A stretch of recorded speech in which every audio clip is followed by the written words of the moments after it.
Hello everyone, स्वागत है आपका हमारी क्लास नोट्स पे।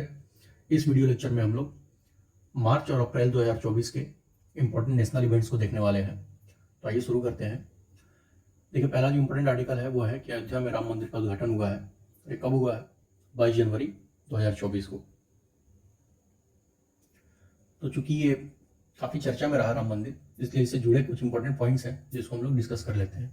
तो सबसे पहले हम इसके टाइमलाइन को देखेंगे कि कब कौन कौन से इवेंट्स हुए हैं राम मंदिर बनने के क्रम में।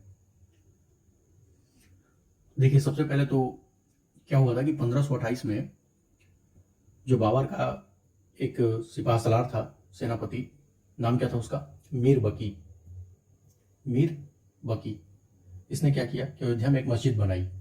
और कहाँ बनाई थी इसने वहीं बनाई थी जहाँ ये कहा जाता है कि वहाँ पे राम जन्मभूमि है। वहीं पे इसने मंदिर बनाई थी। ठीक, 1853 में क्या होता है कि इस स्थल को लेके दंगे भड़क जाते हैं और जो अंग्रेज थे उन लोगों ने यहाँ पे बाड़ेबंदी कर दी, मतलब बाड़ लगा दिए कि कोई यहाँ पे आ जा नहीं सकता। फिर 1949 में क्या होता है कि हिंदुओं के एक समूह द्वारा रामलला की एक मूर्ति स्थापित कर दी जाती है और मुस्लिमों के विरोध के बाद सरकार इसे विवादित घोषित कर देती है और पूजा स्थल पर ताला लगा दिया जाता है। अगेन 1984 में विश्व हिंदू परिषद इस स्थान पर मंदिर बनाने के लिए राम जन्मभूमि आंदोलन का आरंभ करती है। इस आंदोलन वगैरह से प्रभावित होकर 1986 में फैजाबाद के एक जज रहते हैं, जिला सेशन जज, ठीक है, वो मंदिर को क्या करते हैं, खोल के और ताला लगाने की पूजा करने की परमिशन दे देते हैं। उसके बाद क्या होता है कि 1989 में इलाहाबाद की जो उच्च न्यायालय है वो मामले को अपने पास ट्रांसफर करा देती है। 1990 में बहुत फेमस लाल कृष्ण आडवाणी का रथ यात्रा निकला था। कहाँ से? सोमनाथ से इन्होंने अयोध्या तक एक रथ यात्रा निकाली थी जिसको बिहार में रोक लिया गया था।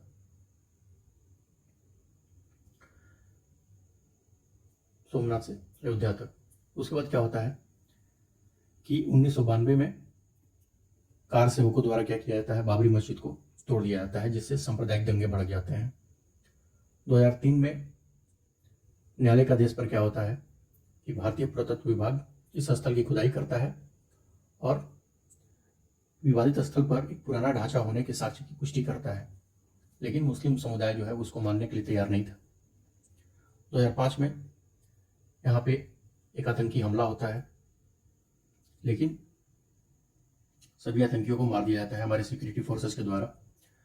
2010 में इलाहाबाद उच्च न्यायालय एक फैसला सुनाती है। वो क्या फैसला होता है कि जितनी भी विवादित भूमि थी उस विवादित भूमि में सुन्नी वक्फ बोर्ड, निर्मोही अखाड़ा और रामलला का प्रतिनिधित्व करने वाले पक्ष को बराबर हिस्सा देने की बात करती है। लेकिन 2011 में सर्वोच्च न्यायालय इस पर रोक लगा देता है।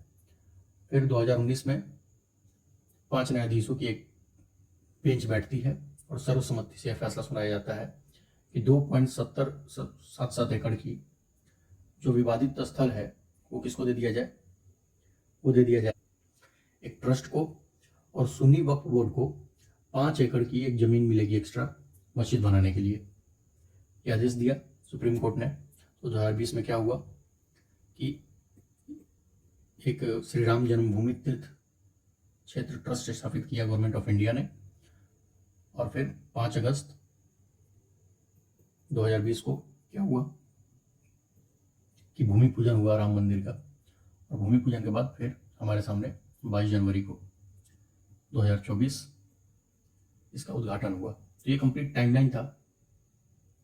इससे क्वेश्चन तो शायद एक्सपेक्टेड नहीं है, पर पता नहीं क्या पूछ। चलिए और देखते हैं थोड़ी सी डिटेलिंग जो ज़्यादा इंपॉर्टेंट है। ज़्यादा इंपॉर्टेंट में क्या है कि देखिए, अयोध्या में एक अंतर्राष्ट्रीय हवाई अड्डे की स्थापना की गई है। वो किसके नाम पर रखा गया? उसका नाम महर्षि वाल्मीकि अंतर्राष्ट्रीय हवाई अड्डा। इसके अलावा अयोध्या कैंट रेलवे स्टेशन पर भी उसके रेलवे स्टेशन का नाम बदल के अयोध्या धाम जंक्शन रख दिया गया है। सबसे ज़्यादा अगर इस आर्टिकल में कुछ इंपॉर्टेंट है तो वो ये है कि इस मंदिर के वास्तुकार कौन थे, आर्किटेक्ट। तो ये है गुजरात के चंद्रकांत सोमपुर, और जिन्होंने मूर्ति बनाई है उनका नाम क्या है? तो वह है प्रसिद्ध मूर्तिकार अरुण योगीराज। ये ज़्यादा इंपॉर्टेंट है ये दोनों फैक्ट्स। बाकी इस आर्टिकल में आप कुछ भी इंपॉर्टेंट नहीं है। नेक्स्ट आर्टिकल है कि 75वां गणतंत्र दिवस मनाया गया, उसमें राष्ट्रपति का संदेश है। इसमें कुछ भी ऐसा इंपॉर्टेंट नहीं है। यहाँ जो दिख रहा है आपको एक्सपो सेट ये वगैरह, इसको हम आगे डिस्कस करेंगे। चलते हैं नेक्स्ट आर्टिकल की तरफ। देखिए नेक्स्ट आर्टिकल है कि केंद्र और असम सरकार के साथ उल्फा के वार्ता समर्थक गुट के शांति समझौता के पश्चात उल्फा का अस्तित्व समाप्त करने की संगठन की घोषणा। तो उल्फा क्या है? उल्फा एक उग्रवादी समूह है। कहाँ का? असम का। बेसिकली क्या हुआ था कि 1979 में असम को स्वतंत्र घोषित करने के लिए क्या हुआ, एक संघर्ष की शुरुआत हुई और इसमें 3 प्रमुख नेता हैं। कौन कौन से? एक का नाम है परेश बरुआ, दूसरे हैं अरविंद राजखोवा और तीसरा है अनूप चेतिया। ये तीनों रिलेटेड हैं किससे? उल्फा संगठन से। लेकिन इसमें एक कैच है, वो ये है कि संगठन के राजखोवा और अनूप चेतिया, ये दोनों अरविंद राजखोवा और अनूप चेतिया, ये क्या है, ये शांति समझौता करना चाहते हैं। लेकिन परेश बरुआ जो है, ठीक, इन्होंने इनके लाइन से अलग होके अपना एक नया स्वरूप दे दिया उल्फा को और उसका नाम रख दिया उल्फा स्वतंत्र। ठीक। अब ये बताने का पर्पस ये था कि ये जो हमारी वार्ता हुई है, ये हुई है समर्थक गुट के द्वारा, यानी अरविंद राजखोवा और अनूप चेतिया के बीच। इसमें परेश बरुआ शामिल नहीं है। और ये वार्ता हुई गृह मंत्री अमित शाह और जो असम के सीएम हैं, कौन, हेमंत बिस्वा, और ये उल्फा समर्थक गुट के बीच। इसमें तय किया गया कि असम के डेवलपमेंट के लिए सरकार प्रयास करेगी और काफ़ी अच्छे स्तर पर प्रयास करेगी। इस भरोसे के आधार पर इन लोगों ने वार्ता की है और जो सशस्त्र संघर्ष है उसको बंद करने पर सहमति प्रदान की है। लेकिन अगर ये स्टेटमेंट कह दिया जाए कि उल्फा समूह जो संगठन की समाप्ति की घोषणा है ये सच में समाप्त हो गया है, तो स्टेटमेंट आउटरक्टली गलत है। क्योंकि हमने ये देखा अभी कि परेश बरुआ जो है उनका अभी क्या है, स्टैंड कायम है। ठीक, बस और कुछ इंपॉर्टेंट नहीं है इसमें। चलते हैं अगले आर्टिकल की तरफ। अगला आर्टिकल है कि बिहार में नीतीश कुमार 9वीं बार मुख्यमंत्री बने हैं। इससे अधिक और कुछ नहीं है इसमें। नेक्स्ट आर्टिकल देखते हैं। देखिए अगला बहुत इंपॉर्टेंट आर्टिकल है कि 126 दिन की यात्रा के पश्चात जो हमारा आदित्य L1 मिशन है वो कहाँ पहुँच गया, जहाँ उसको पहुँचना था L1 पॉइंट पे, वहाँ पे पहुँच गया। पहले हम ये देखते हैं कि ये L1 L2 ये पॉइंट्स क्या है। इनको लैग्रांज पॉइंट बोलते हैं। तो ये देखिए टोटल कितने लैग्रांज पॉइंट है? 5 लैग्रांज पॉइंट है टोटल। ये जूम कर देने पे थोड़ा सा मार्कर ज़्यादा बोल्ड हो गया है। हमारा L1 मिशन जो है वो यहाँ रहेगा, मतलब आदित्य L1। L2 पॉइंट यहाँ है, L3 यहाँ है, L4 ये रहा और L5 यहाँ है क्या? बेसिकली आपने एक नाम सुना होगा, बहुत फेमस माइथोलॉजिकल नाम है, त्रिशंकु। ये कमोबेश त्रिशंकु वाली ही हालत होती है, यानी ये वो पॉइंट है जहाँ पे ग्रेविटेशनल जो फोर्स है वो बैलेंस हो जाता है। माइथोलॉजी में ये त्रिशंकु जो थे वो एक राजा थे जो स्वर्ग जाना चाहते थे, लेकिन बीच में एक पॉइंट ऐसा आता है कि ये फंस जाते हैं, ना ये ऊपर जा पाते हैं ना नीचे आ पाते हैं। तो बेसिकली ये फंसे थे लैग्रांज पॉइंट पे। ठीक, तो उसी का साइंटिफिक वर्जन है इसी स्टोरी का कि लैग्रांज पॉइंट एक ऐसा पॉइंट होता है जहाँ ग्रेविटी बैलेंस हो जाती है, मतलब कि स्टेबिलिटी मिल जाती है। आप वहाँ अगर कोई ऑब्जेक्ट रख देंगे तो वो वहीं बिल्कुल वहीं पे स्थिर रह जाएगी।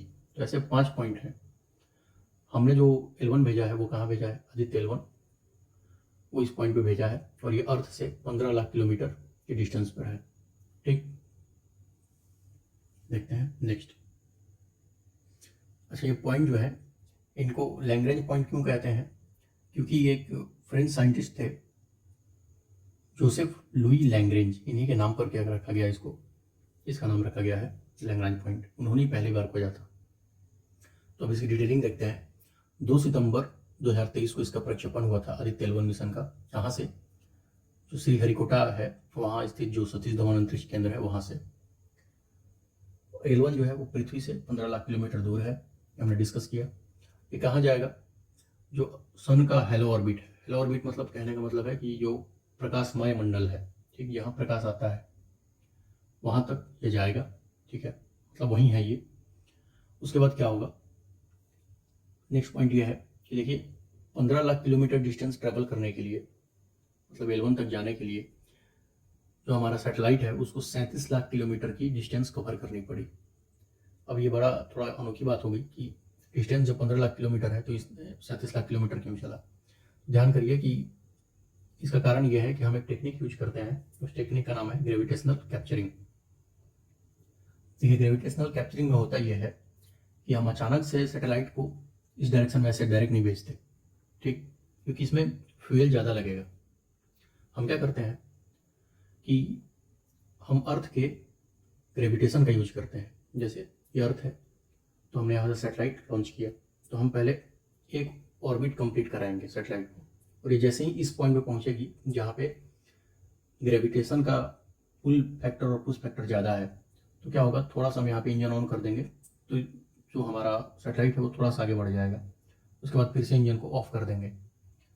फिर से जब दूसरा रोटेशन लेके यहाँ आएगा जहाँ ग्रेविटी ज़्यादा है वहाँ फिर हम थोड़ा सा इंजन ऑन करेंगे तो ये नेक्स्ट फेज में चला जाएगा। इस तरीके से ऐसे घुमाते घुमाते जब ये पांचवी बार ये घूम के इधर यहाँ आएगा इस पॉइंट पे, तो हम इसको रिलीज कर देंगे और एक थ्रस्ट देते हुए इसको क्रूज फेज तक ले आके फिर वापस L1 तक लेके आएंगे, ठीक। तो इस पूरी प्रक्रिया में क्या होता है कि फ्यूल की थोड़ी बचत हो जाती है, और लेकिन डिस्टेंस ज़्यादा लग जाता है और साथ ही साथ टाइम भी काफ़ी ज़्यादा लग जाता है। यही वजह है कि इसरो को 126 दिन लग गए L1 तक जाने में, ठीक। तो इस प्रकार 6 जनवरी 2024 को ये स्थापित हो गया अपनी कक्षा में। कार्यकाल जो है आदित्य L1 मिशन का वो 5 वर्ष अनुमानित है। इसके अलावा देखिए ये अपने साथ 7 तरीके के पेलोड लेके जा रहा है। पेलोड कहने का मतलब है कि कौन कौन से इक्विपमेंट इसके साथ जा रहे हैं उसको पेलोड कहते हैं। तो 7 हैं। एक है विजिबल एमिशन लाइन कोरोनोग्राफ, दूसरा है सोलर अल्ट्रावायलेट इमेजिंग टेलीस्कोप, तीसरा है solar low energy x-ray spectrometer, next है high energy L1 orbiting x-ray spectrometer. मतलब एक लो एनर्जी है, एक हाई एनर्जी है, एक अल्ट्रावायलेट को स्टडी करेगा और एक जो विजिबल इमिशन को स्टडी करेगा। 4 तो ये हो गए, और 3 जो है कौन कौन से, solar wind particle experiment, plasma analyser और advance triaxial high resolution digital magnetometer. ये 3 है। तो टोटल कितने हो गए? 7 हो गए। ये नाम इसलिए बताया कि किसी रिसेंट एग्जाम में, नाम तो याद नहीं आ रहा है, किसी रिसेंट एग्जाम में इस पेलोड में से एक नाम पूछा था, मेरे ख्याल से जो आरओ का पेपर हुआ था, यूपी आरओ का, उस पेपर में इसमें से पूछा था कि आदित्य L1 में ये निम्न में से कौन सा पेलोड है, ठीक। एक बार इस नाम को ध्यान से देख लीजिएगा। इस लॉन्चिंग के साथ ही भारत दुनिया का 5वां देश बन गया है जिसने सन को स्टडी करने के लिए कोई अभियान चलाया है, ठीक। इसके पहले कौन से हैं? अमेरिका है, यूरोपियन यूनियन है, जापान और चीन, ठीक। रसिया ने, ध्यान करिएगा, अभी तक ये लॉन्च नहीं किया है। इसके बदले जो आमतौर पे हम देखते हैं कि अमेरिका, रूस आदत पड़ी हुई है बोलने की, लेकिन रूस इसमें नहीं है, इसमें है यूरोपियन यूनियन, ये लॉन्च कर चुका है पहले ही। अच्छा, तो मूल प्रश्न पे तो डिस्कस करना भूल ही गया कि ये करेगा क्या L1 मिशन। तो देखिए L1 मिशन क्या करेगा कि आपको पता है सन पे बड़ी मिस्टीरियस चीज़ होती है, रहस्यमय। रहस्यमय क्या है कि सन के का जो कोरोना है, मतलब आउटर लेयर जो बोल दीजिए, आउटर लेयर का जो टेम्परेचर है सन का वो ज़्यादा है किसके कंपेरिजन में? इनर लेयर के कंपेरिजन में। मतलब जहाँ पे आग लग रही है वहाँ तापमान कम है, और ये ऑल द वे ट्रैवल करके यहाँ आ गई इसके बिल्कुल आउटर लेयर पे, फोटोस्फीयर पे, वहाँ टेम्परेचर ज़्यादा हो जा रहा है। तो इस फिनोमेना को स्टडी करना और इसके कारण को ढूंढना ये चैलेंज रहा है साइंटिस्ट के लिए, तो इसी इसी के जवाब ढूंढने की कड़ी में इसरो का ये प्रयास है। इसके अलावा क्या है कि आपको पता है कि सोलर फ्लेयर जो चलती हैं, सौर तूफान, ये जब अर्थ के मैग्नेटोस्फीयर में यानी अर्थ के एटमॉस्फेयर में जब ये प्रवेश करती हैं तो हमारे जो इलेक्ट्रिक इक्विपमेंट्स हैं, जैसे सेटेलाइट हो गए, टेलीफोन्स हो गए, ठीक, ये सारे काम करने बंद कर देते हैं क्योंकि ये मैग्नेटिक इंटरफेरेंस जनरेट कर देता है। तो ये हानिकारक है। तो इसके आने की पूर्व सूचना दे देगा ये कौन? आदित्य 11 मिशन का जो उसमें पेलोड्स लगे हुए हैं वो इसकी स्टडी करके और पहले से आगाह कर देंगे कि एक सोलर फ्लेयर आने वाली है। ये सारे क्या है, ये ऑब्जेक्टिव है इसके। अब थोड़े से और इम्पोर्टेंट इसमें क्या क्या पॉइंट्स डिराइव कर सकते हैं हम लोग, वो देखते हैं। देखिए, एक इम्पोर्टेंट ये है कि किस रॉकेट के द्वारा ये छोड़ा गया है। तो वो रॉकेट का नाम है PSLV XL, या फिर इसको PSLV C57 भी कहते हैं। ये लॉन्च व्हीकल का नाम है। बस, बाकी और कुछ इंपॉर्टेंट नहीं है इसमें। चलते हैं अगले आर्टिकल की तरफ। देखिए, अगला एक और इम्पोर्टेंट आर्टिकल है कि चंद्रयान 3 और आदित्य L1 के बाद एक्सपोसैट उपग्रह का सफल प्रक्षेपण। ये 1 जनवरी 2024 को इसरो ने क्या किया, एक्सपोसैट नाम का एक सैटेलाइट लॉन्च किया। पूरा नाम क्या है? एक्सरे पोलारीमीटर सैटेलाइट, यानी ये एक्सरे की स्टडी करेगा। इसके एक्सरे की तो जो पल्सर है, पल्सर यानी स्टार्स को बोलते हैं, स्टार की एक फेज है पल्सर की, उसको बोलते हैं। ब्लैक होल्स, रेडिएशन व आकाशगंगा आदि का अध्ययन करेगा। ठीक, इसके पहले अमेरिका ने इस तरीके का प्रयास किया है, भारत ऐसा करने वाला दूसरा देश है। उसके बाद इस आर्टिकल में नेक्स्ट इंपॉर्टेंट क्या है, जिससे क्वेश्चन बन सकते हैं, इसका भी आप लॉन्च व्हीकल देखिए, तो ये भी है PSLV C58, इससे इसको लॉन्च किया गया। कहाँ से? श्रीहरिकोटा स्थित सतीश धवन अंतरिक्ष केंद्र से। और इस मिशन का भी जो जीवन काल है वो कितना है? 5 वर्ष है। बाकी कुछ इंपॉर्टेंट नहीं है। चलते हैं अगले आर्टिकल की तरफ।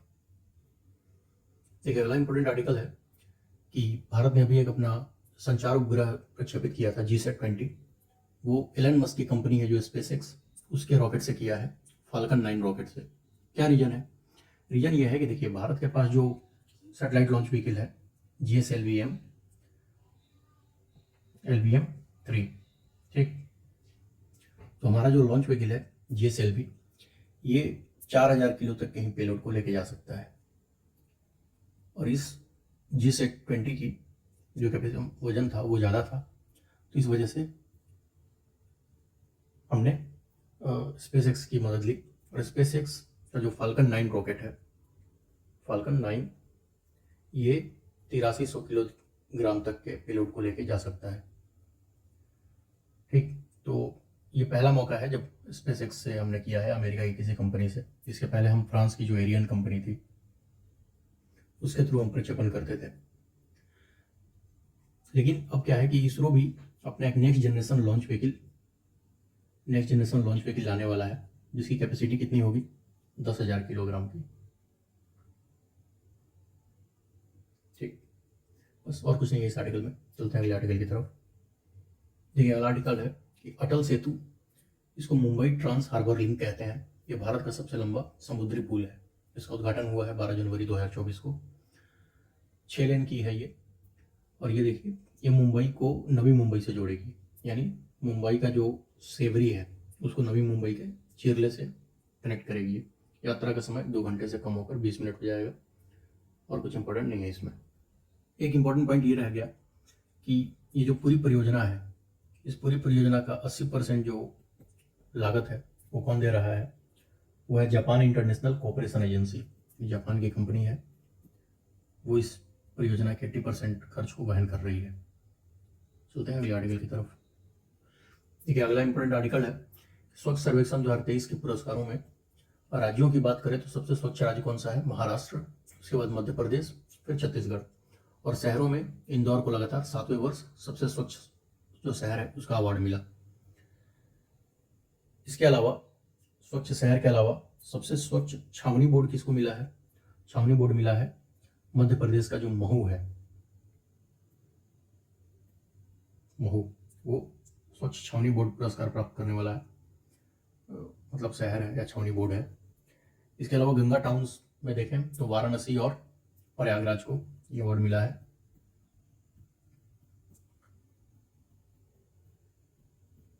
थीम क्या थी वर्ष 2023 वाले की? इसकी थीम थी waste to wealth, waste to wealth. और जो 2024 में जो स्वच्छ सर्वेक्षण जारी होगा उसकी थीम क्या रखी जाएगी? उसकी थीम होगी रिड्यूस, रीयूज एंड रिसाइकिल, मतलब ट्रिपल आर, रिड्यूस, रीयूज और रिसाइकिल। चलते हैं आगे। देखिए अगला है कि कुल्लू नेशनल पार्क में एक 7 शावकों का जन्म हुआ है। इसमें कुछ इंपॉर्टेंट नहीं है, बस ये कई लेक्चर में हमने डिस्कस भी किया है कि कहाँ रखा गया था इनको, मध्य प्रदेश में शिवपुर में जो कुल्लू नेशनल पार्क है वहाँ पे। बाकी और कुछ इंपॉर्टेंट नहीं है। अगला इंपॉर्टेंट है कि देश में हिम तेंदुओं की कुल संख्या कितनी अनुमानित की गई है? 718। सबसे ज्यादा तेंदुए हैं 477। ये कहाँ पाए गए हैं? लद्दाख में। उत्तराखंड में कितने हैं? 124 और हिमाचल प्रदेश में 51। तो इम्पोर्टेंट ये है कि सबसे ज़्यादा कहाँ है? तो लद्दाख में है। देखिए कि IUCN की रेड लिस्ट में ये जो हिम तेंदुए हैं स्नो लेपर्ड, इनको वल्नरेबल कैटेगरी में रखा गया है, वल्नरेबल। बस बाकी और कुछ इंपॉर्टेंट नहीं है इसमें। चलते हैं नेक्स्ट आर्टिकल की तरफ। ये जनवरी का हमारा मार्च था, ये मार्च का कंप्लीट हो चुका है। तो हम अप्रैल माह के राष्ट्रीय घटनाक्रम को फटाफट देखते हैं। समान नागरिक संहिता विधेयक है जो उत्तराखंड में पारित हो गया है। तो मतलब अब उत्तराखंड भी समान नागरिक संहिता लागू करने वाला राज्य बन चुका है। मतलब अभी विधेयक लाया गया है, अगर यह अधिनियमित हो जाता है तो उत्तराखंड स्वतंत्रता के पश्चात देश में समान नागरिक संहिता लागू करने वाला पहला राज्य हो जाएगा। और ध्यान रखिएगा, वर्ड ध्यान से सुनिएगा, स्वतंत्रता के बाद गोवा में उसके पहले से लागू है। पुर्तगाली जब शासन था गोवा में उस टाइम से ही लागू है। तो अभी मतलब देखा जाए तो अगर यह अधिनियमित हो जाता है तो 2 राज्य हमारे यहाँ से हो जाएंगे जो सामान्य नागरिक संहिता को लागू कर लेंगे। चलते हैं अगले आर्टिकल की तरफ। नेक्स्ट है कि हेमंत सोरेन की जगह अब चंपई सोरेन जो है वो झारखंड के नए मुख्यमंत्री बने हैं। अब झारखंड के मुख्यमंत्रियों में देखें तो जो अर्जुन मुंडा है वो सबसे ज़्यादा समय तक मुख्यमंत्री रहे हुए हैं झारखंड में। बस आगे बाकी और कुछ नहीं है इसमें। चलते हैं अगले आर्टिकल की तरफ। लेकिन नेक्स्ट जो इम्पोर्टेंट आर्टिकल है वो है चुनावी बॉन्ड योजना को सुप्रीम कोर्ट ने असंवैधानिक करार दे दिया है। ये बॉन्ड जो है 2018 में शुरू हुआ था और ये 1000, 10,000, 1 लाख, 10 लाख और 1 करोड़ रुपए के मूल्य के जारी होते थे। मतलब मिनिमम कितना? 1000 की मिनिमम और मैक्सिमम 1 करोड़। मतलब मैक्सिमम 1 करोड़ रुपए नहीं दे सकते थे आप। ये बॉन्ड जो है वो उनकी मैक्सिमम प्राइसिंग थी 1 करोड़। हो सकता है आप 100 खरीद लो। इसमें होता क्या था कि बॉन्ड्स पर भुगतानकर्ता का नाम नहीं होता था और चंदा देने के लिए इसको यूज किया जाता था। अभी तो हमने देखा बीजेपी ने बहुत सारे चंदे लिए हैं इससे, ठीक। अब था कि जिन्होंने लोकसभा या विधानसभा के लिए पिछले कौन ले सकता है बेसिकली कि इन चुनावी बॉन्ड से कौन सी पार्टी जो है वो चंदा ले सकती है। तो जिन्होंने लोकसभा या विधानसभा के लिए पिछले आम चुनाव में कुल पड़े मतों का कम से कम कितना 1% अगर प्राप्त किया है तो वो एलिजिबल है कि वो इस चुनावी बॉन्ड योजना से ले सकती थी चंदा। लेकिन सुप्रीम कोर्ट ने क्या बताया कि असंवैधानिक है। किस किस बिना पर उन्होंने बताया ये कि सबसे पहले तो ये भाषण व अभिव्यक्ति की स्वतंत्रता जो है उसका हनन करती है, साथ ही साथ सूचना के अधिकार का भी हनन करती है। इसके अलावा संविधान का जो आर्टिकल है आर्टिकल 19 उसको भी ये क्या करती है, मतलब उसका भी हनन करती है। इसके साथ साथ काफ़ी सारे हैं एक्ट, जैसे एक है कि रिप्रेजेंटेशन ऑफ पीपल्स एक्ट, भारतीय जनप्रतिनिधित्व अधिनियम 1951। अब बेसिक स्पेसिफिक बोले तो इसकी एक धारा है कौन सी, 29C1, इसका उल्लंघन करती है। इसके अलावा कंपनी अधिनियम जो है उसका भी उल्लंघन करती है। तो इन सारे ग्राउंड्स पे सुप्रीम कोर्ट ने इसको क्या कर दिया, ये वैलिड नहीं है, इसको निरस्त कर दिया। तो अब जो बॉन्ड बैंक के पास जमा है, किस बैंक के पास जमा होते थे? ये SBI के पास। तो SBI के पास ऐसे बॉन्ड जो अभी भुनाए नहीं गए हैं, तो सुप्रीम कोर्ट ने कहा है कि आपके पास जो बॉन्ड भुनाए नहीं गए हैं उनको बैंकों को वापस कर दीजिए। और साथ ही साथ और बैंक से बोला है कि आप क्या करिए कि जिसने दान दिया है उसको वापस करिए। मतलब राजनीतिक पार्टी जो बॉन्ड भुनाया नहीं गया उसको एसबीआई को देगी, और एसबीआई वापस जिसने दान दिया है उसको दे देगी। बस आपकी कुछ नहीं है इसमें। चलते हैं अगले आर्टिकल की तरफ। देखिए अगला आर्टिकल है कि मौसम अवलोकन उपग्रह है ये। कौन सा? INSAT 3DS। ये 2024 में इसरो का दूसरा प्रक्षेपण है। 17 फरवरी 2024 को ये किया गया था श्रीहरिकोटा से। और लॉन्च व्हीकल है GSLV F-14। ये जियो सिंक्रोनस ऑर्बिट में ये जो उपग्रह है जियो सिंक्रोनस ऑर्बिट में रहेगा। ठीक। और इसका वित्तीयन किसने किया है, मतलब पैसे वगैरह किसने लगाए हैं? तो पृथ्वी विज्ञान मंत्रालय ने। इसके अलावा इसरो का जो नेक्स्ट प्रक्षेपण होने वाला है वो किसका होगा? निसार का। निसार नासा और इसरो की कंबाइंड परियोजना है। एक रडार बनाना है बेसिकली, सिंथेटिक एपर्चर रडार, उसी का नाम है निसार। तो ये समझौता कब हुआ था? 2014 में। बाकी कुछ इंपॉर्टेंट नहीं है, अगले आर्टिकल को देखते हैं। तो ये नेक्स्ट इंपॉर्टेंट आर्टिकल है कि हमारा एक उपग्रह था, नाम क्या था उसका नाम था कार्टोसैट 2। 2007 में ये लॉन्च किया गया था। और क्या था? ये हाई रिजोल्यूशन इमेजिंग उपग्रह था, फोटो खींचता था बेसिकली ये अर्थ की। तो ये 5 साल से क्या था? बेकार पड़ा हुआ था। तो इसरो ने इसको हिंद महासागर में गिराकर नष्ट कर दिया है। ये काफ़ी बड़ी बात है। बड़ी बात क्यों है कि अंतरिक्ष के शांतिपूर्ण उपयोग पर जो संयुक्त राष्ट्र समिति है वो ये कहती है कि अंतरिक्ष में कचरा कम होना चाहिए।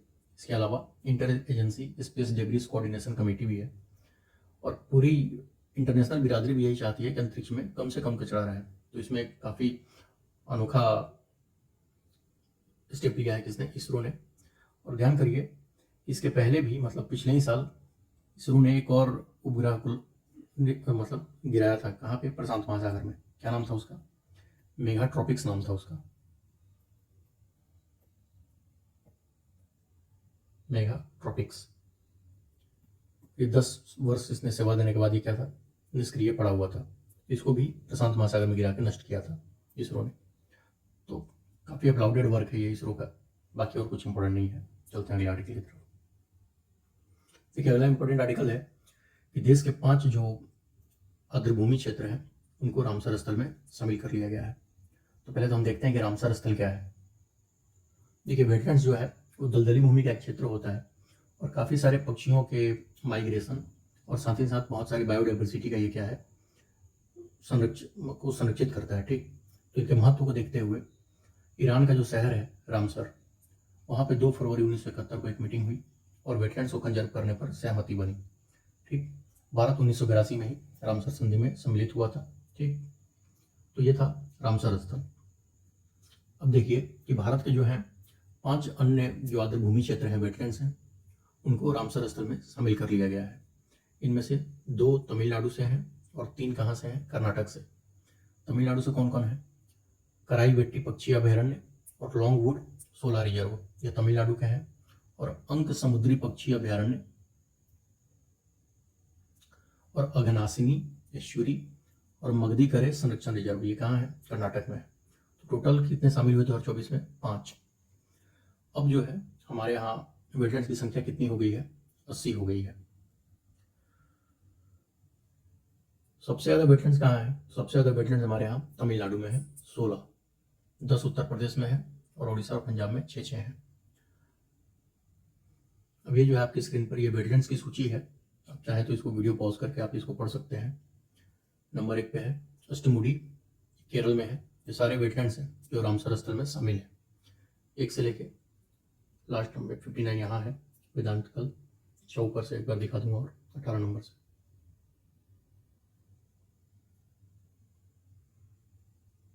ये 18 नंबर,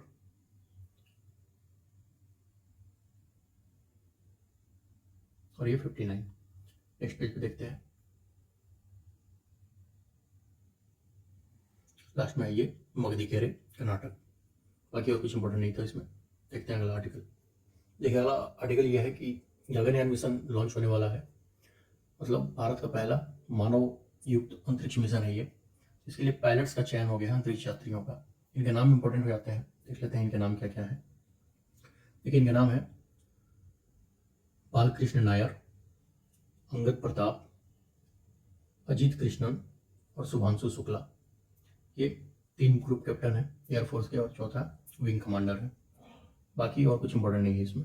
एक ये देख लीजिए कि 1984 में जो राकेश शर्मा गए थे, विंग कमांडर राकेश शर्मा, ये किस मिशन के, तो रूस का जो मिशन था उसमें सोयूज T-11 यान में ये गए थे। हो सकता है ये फिर से न्यूज में आ गया हो तो पूछ लें। बाकी और कुछ नहीं है इसमें। देखते हैं नेक्स्ट आर्टिकल।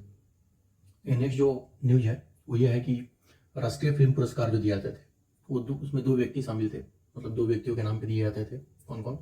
इंदिरा गांधी और नरगिस दत्त, इन दोनों के नाम को हटा दिया गया है। तो देख लेते हैं। देखिए, पहले इंदिरा गांधी के नाम पर जो पुरस्कार दिया जाता था उसका नाम था किसी निर्देशक की पहली सर्वश्रेष्ठ फिल्म का इंदिरा गांधी पुरस्कार, ये नाम होता था पहले। अब इसको बदलकर क्या कर दिया गया है, किसी निर्देशक की सर्वश्रेष्ठ पहली फिल्म, ठीक। और पुरस्कार राशि भी बढ़ा के 3 लाख कर दी गई है। नेक्स्ट, राष्ट्रीय एकता पर सर्वश्रेष्ठ फीचर फिल्म के लिए नरगिस दत्त पुरस्कार दिया जाता था, लेकिन अब क्या किया गया है कि राष्ट्रीय एकता पर सर्वश्रेष्ठ फीचर फिल्म, सामाजिक मुद्दों पर सर्वश्रेष्ठ फिल्म तथा पर्यावरण संरक्षण पर सर्वश्रेष्ठ फिल्म, इन तीनों अवार्ड्स को मिला के एक कर दिया गया है। उसका नाम क्या रख दिया गया है, राष्ट्रीय सामाजिक एवं पर्यावरणीय मूल्यों को बढ़ावा देने वाली सर्वश्रेष्ठ फिल्म। इसके अलावा जो राष्ट्रीय फिल्म पुरस्कारों में जो सर्वोच्च पुरस्कार है दादा साहेब फाल्के पुरस्कार, उसकी पुरस्कार राशि को बढ़ा के 15 लाख कर दिया गया है 10 लाख से। बाकी और कुछ इंपॉर्टेंट नहीं है। इस प्रकार हमने अप्रैल तक के करंट अफेयर को डिस्कस कर लिया है, ठीक। अगले वीडियो में हम क्या देखेंगे, मई और जून के करंट अफेयर को देखेंगे। तो थैंक यू वेरी मच।